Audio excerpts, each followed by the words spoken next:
So the Houston Rockets should be pretty active in the trade market. With February 10th coming up, the trade deadline, they should be able to look to trade Errol Gordon, obviously, but then other pieces like David Nwaba, Daniel Tice, Augustine. We got all these trade pieces on the Rockets that they should be looking to move pretty soon, with the trade deadline coming up. And I got two trade proposals here.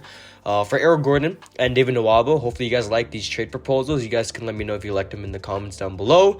Let me know what would you change, and let me know if there's any more trade destinations you'd like to see for any of these Houston Rockets players, because I'm going to be pumping out more of these trade scenario ideas. I got a suggestion in my Discord. If you guys want to join the Discord, it's in the description, but it was from one of the guys, Shay Tex, and he wanted a trade scenario video. So we got here today. We're going to be breaking down some trades and talking about it overall. So if you liked the video, drop a like down below and press the sub button. I'd appreciate it. And let's get into the video. So the first trade we got is Errol Gordon. Now, I think there was a report coming out, a couple of weeks ago, saying that Christian Wood and Errol Gordon are more likely to be retained than not traded past the trade deadline. But I think the sole reason for that is we probably haven't been getting a first-round pick for Errol Gordon, and that's obviously what the Rockets want. They want a first-round pick, obviously, to add on their draft capital, add on to their trade stash. And Errol Gordon, he is worth a first-round pick. I think he is. The problem with him, obviously, injury-prone, but he's been pretty healthy this season.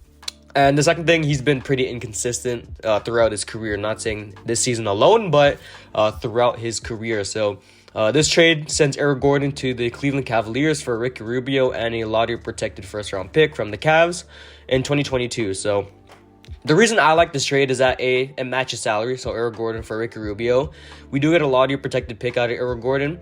And the Cavs, as of right now, they could use Errol Gordon off the bench as someone that can score the ball, playmaking defense. And for the Houston Rockets, Ricky Rubio, he isn't really here to, have much of an impact, probably more of a veteran role. Or if the Rockets decide to buy him out, they could also do that too. Maybe move him somewhere else, or probably flip him for another pick maybe, because he's been playing pretty well, pre-injury. And we definitely could flip him for like a second-round pick or another first-round pick. The main thing right here is just the first-round pick, and being lottery protected, the Cavs, they probably are going to be making the playoffs, so it probably wouldn't be worth anything, but we do get off of Errol Gordon's 3-year, $18 million contract, whereas Ricky Rubio, he is a expiring contract, so that's going to be perfect for us.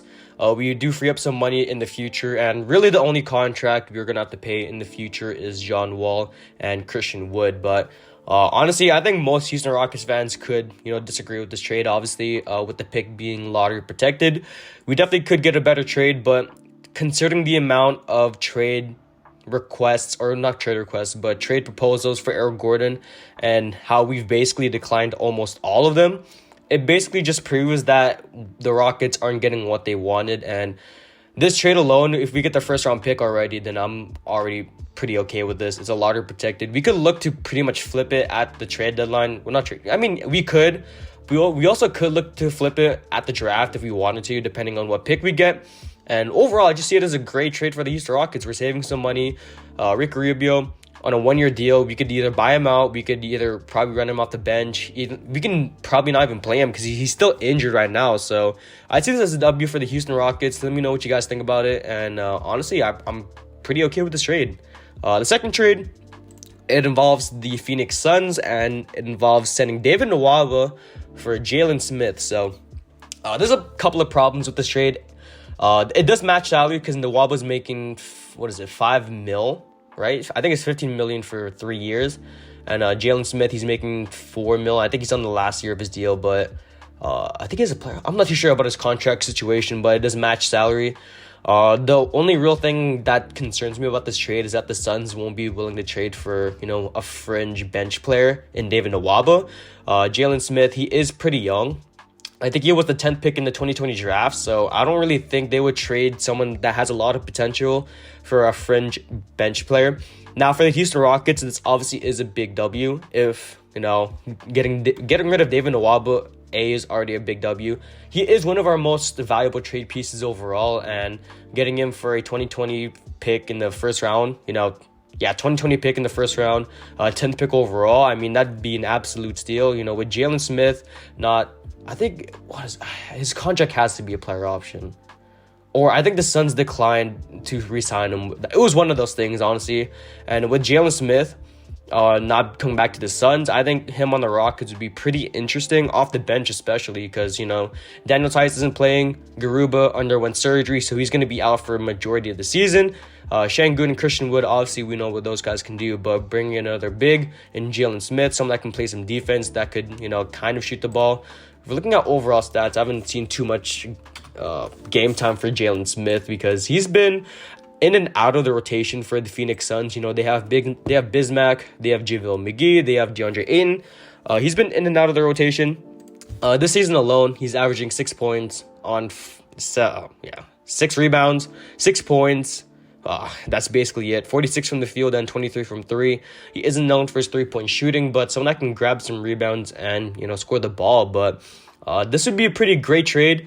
He could prove to be a pretty valuable piece if we can decide to flip him in the trade deadline or even through the draft. I think it'd be pretty great for us too. It'd be a pretty valuable trade piece. And we're getting rid of Nwaba, who has been getting some trade interest as of late. So I think this trade would work if really the Suns haven't found too many trade pieces for Jalen Smith. I think it could work depending on the Suns. You know, I think they might value him a little bit more than what David Nwaba is worth. But overall, I think it's a good trade for the Rockets. I think it could get done. If the Suns want another wing player, they can get one. And obviously, David Nwaba. They do have Cam Johnson off the bench campaign. They got all those guys, but getting Nwaba off the bench would give him more scoring, some more energy, and some more defense. So I think it would work. Let me guys know if you guys like this trade in the comments down below. That's basically the end of the video.